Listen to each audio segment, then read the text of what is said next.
I want to quickly touch on the service industry. Clearly you've grown a portfolio because you give great customer service and people are wanting you to come back. Customer service in Ethiopia has a long way to go, but and you're leading the way in changing that culture and bringing it in. How have you managed to really see that amongst your team, and when you throw events, how do you get people to really offer great customer service? You know, for those of you who have children, they say, kids do what you do, not what you say. It's true with your colleagues as well.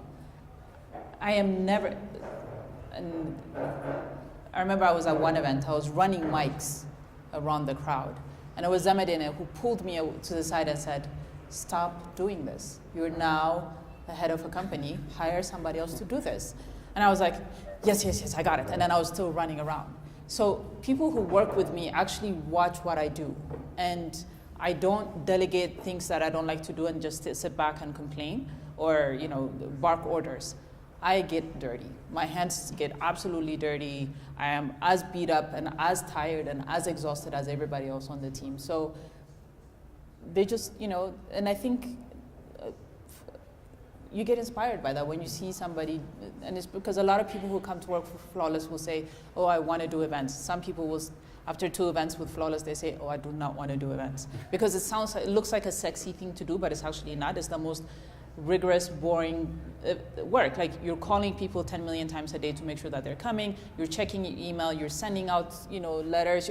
Literally, you're sitting down with vendors, explaining how you want things done, and then re-explaining it, and then rechecking. Like, it's relentless. So it's not a sexy job where you can show up looking all nice. That's in Hollywood. In real life, you're like the worst looking person in that room. So because I am that, and you know, I'm not the, I think they just pick it up and yeah.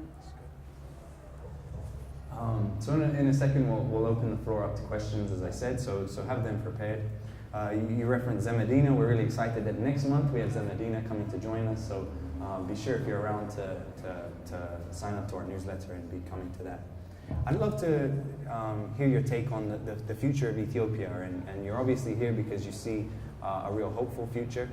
Maybe touch on that a little bit. Yeah.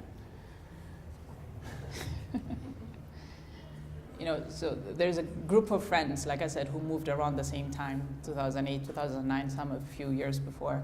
And we'd get together like every other Friday and say, oh my God, I love Ethiopia, right? There'd be moments, it could be anything, like you have a flat tire, 10 people suddenly swoosh all around your car, change your tire and say, have a good day, and you're going, I love Ethiopia. And nowadays we get together and go, why are we in Ethiopia? So, I don't know. It's mixed, honestly, it's mixed. It's, the Ethiopia that we hear on the news is, you know, we all go, really? That's the country I live in? The opportunities are vast. How, as a country, we're going to rise up to that opportunity is a different question. I think we're starting to see the effect of, you know, the mass education that the government has put out there, but the lack of quality in that education. I think we're starting to feel it with the people we're dealing with in different government offices or, you know, just in general around the streets. So I don't know, I think we're at a challenging crossroad. Hopefully things will stay peaceful and, you know, especially the potential that international companies see in Ethiopia will keep on actually materializing and not just be talk. Honestly, I don't know. It's, I think it's a little tougher time than when we moved to start business. It's become a little bit more cutthroat. But, you know, when you actually really, you know, dig deep, it's an untouched market. Everything is, you know, you'd have one coffee shop and somebody else would be like, oh, well, what do you need another one? There's already one. So, you know, there's still room for growth and providing different services and products. I mean, so. And so, when it comes to running a company and the culture within that company, having just set up, this is something that we're thinking about all the time, is how do we get this culture to be one that really is about persistence and seeing the challenges and making a difference. I think there's always going to be challenges in any place, but it can be very, very hard in Ethiopia. even just recently the World Bank ranking of where we sit in ease of doing business. I remember just talking to my business partner and saying, I love this challenge that we have, that this is going to be a real high bar to enter into, because who's going to want to try and do this, right? And so there's a real opportunity to be optimistic or pessimistic in a way, and so we really want that in anything we run, in the companies that we run, to have this sense of like, we can be the change that we want to see. We want to influence the culture in a positive way and do that. How have you, you've said you've modeled it, but when it comes to culture, talk to me a little bit about that within your company. Huh? Okay, yeah, I didn't know what I was saying either. So let's move on to Q&A, right? No, I'm joking.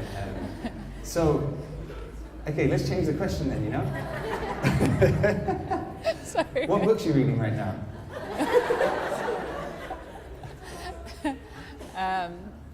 So I actually have a lot of reading to do for the Stanford Seed program that is starting next week. So I'm actually reading for school and I'm really confused. But it's something about, you know, the new model of leadership or something, yeah. Yes. Great, I think that's a good time to move into Q&A, right? So who's got some questions? We'll open it up. I'll repeat the question so everyone hears it and people watching online can see it too. But yes. Maybe say your name, what you're up to, and then ask the question. My name is Noah, and I work for a public-private partnership model. So this is enough about me. And thanks, Ms. Yoadan, for being here with us today. And just to mention a couple of things, I really like the idea that you say there was no strategy, or you didn't really design how you go into the business, but you rather go into it and studied it, and you have come to be where you are now. So, and also, I assume that you're not really in a stressful situation right now, because the way you talk about it, it doesn't seem that you're burning a lot of cash per month, and you're dealing with hiring and firing, and you're dealing with all these employees and stuff. Maybe that's why you get into your business as well. So I'm going to avoid questions regarding this. But the one thing that I really am interested in is, you talk about networking, like travel to places like big high-level events, and reach out to people. You mentioned a couple of names like Zamadina, Yasser, because I think most of us here, we need networks like that. And one of the reasons we're here is also to network. So, and people like Zamadina and Yasser, you don't find them around the corner. So, how did you get into that? How did you reach out to your mentors? How did you, block, the doors and then go look out for opportunities like that? I would want to know, I think everybody here also would want to know how they can build networks, to their whatever business that they're in. So that's a great question from Noah. Noah's question was around, Yoadan referenced how a big thing for her was the networks that she found herself in, and these people would ask her to do different events, and often some of these people in really high up corporate positions are not always accessible. And so how was it that you found yourself elevated into these circles where you were able to be asked to run this or that? Great question. Yeah, good question. Like I said, I was lucky because, at the time where I did that one event in May and then I was done, I had nothing else to do. I don't know if you know Henok, who you should really get out here, from Precise Consult. He was doing business in Ethiopia type of video. And I think we had lunch or something, and he said, oh, I'm doing this tomorrow, do you want to chaperone? I said, yes, I want to chaperone. So he was actually interviewing these high-level people, and I was sitting in the corner listening, and like my jaw dropping, going, what is this person doing? And that was my first introduction to these people. And because it was such a safe environment for them as well, and they would be like, and who are you? And I'm like, oh, I'm Yoadan, I have this company. And then a lot of people usually go, oh, that's a very bold name, like Flawless Events. And so, that kind of also helps get the conversation going, and like, yeah, we deliver to our name, blah, blah. So, that helped. And then they were actually able to see us in action at events, because, what corporate event happens without somebody in it, right? So then you'd be like, oh, well, good job, well done. And then you kind of build that rapport. So I was really lucky that I was able to chaperone Henok in these video interviews, and that's how I got to meet this, a handful of, at that time, there were very limited people. And then the rest is, it's the opportunity to interact with people during events. Like I said, I'm everywhere, I'm running around and so forth, and people tend to notice.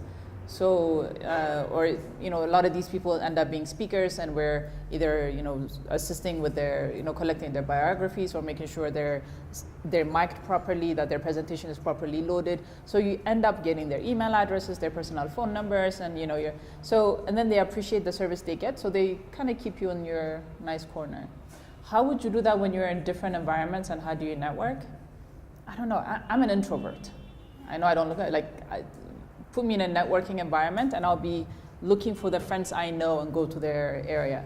When I initially started, I was a little bit more aggressive by where, I meet you and I'll be like, oh, I have this company.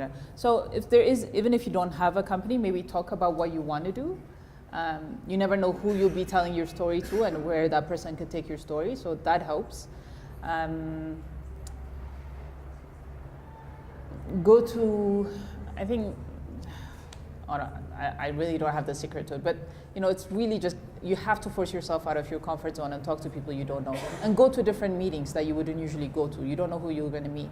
So a lot of people go to conferences for networking rather than what's going to be said inside the conference room. So if you've ever noticed, a lot of people spend more time in the corridors than they do inside the hall, and that's where a lot of the connections happen. So if you do have the opportunity to attend different events, and a lot of events in Ethiopia are free, go to them and then network, but have a purpose. You should know what you're trying to get out of it. Because if you're just going to somebody and saying, I'm in PPP, and then you diverge the conversation, then they wouldn't know, you know what I mean? So be a little bit more purposeful in when you approach people and what you want to know, what you want to get out of them.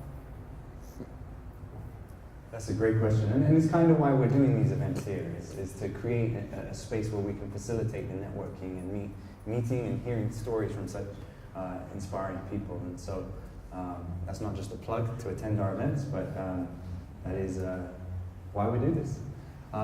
Any more questions? Somebody there. Yeah, why not?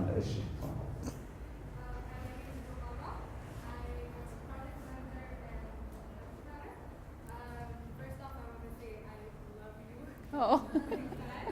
Thank you.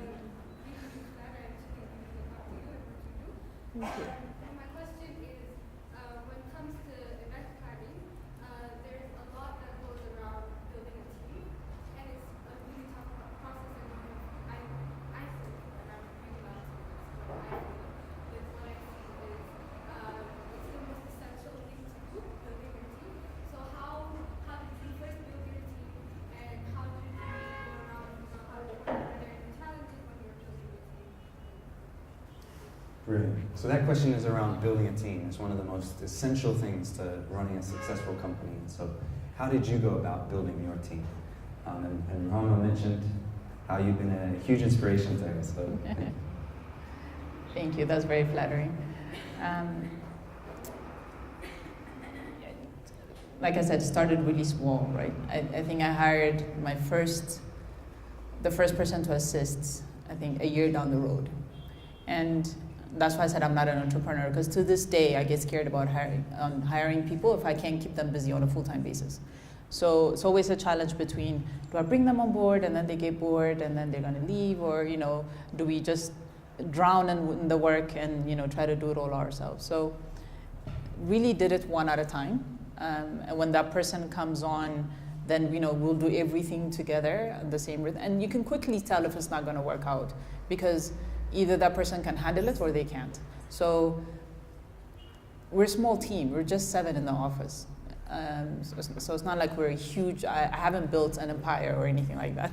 So when you're small and we're all female, yes, we do discriminate. We did try the male route, it just didn't work. So there's a bond that you create when you're a lot of girls in the office, and so Hiran is part of the team. I think there's a sense of people feel invested in Flawless, and I don't know if it's because of the brand or because they see how hard we've worked to get it where it is, but there's a buy-in into what we're trying to achieve, that even when I'm not around, the team runs the company without me, which is really a blessing as I understand it, because it's not that easy to do. So it's, buy-in into what you're trying to do, and it's not like we have a vision, mission, like I said, no business plan. So it's really just believing in what we're trying to achieve for a client. And after a couple of events, you get it. And then they just either, like I said, get on board, or they'll say, this is not for me, and leave. So I've been blessed, and it's also, I think it's the energy we put out, we've been getting it back with really great people.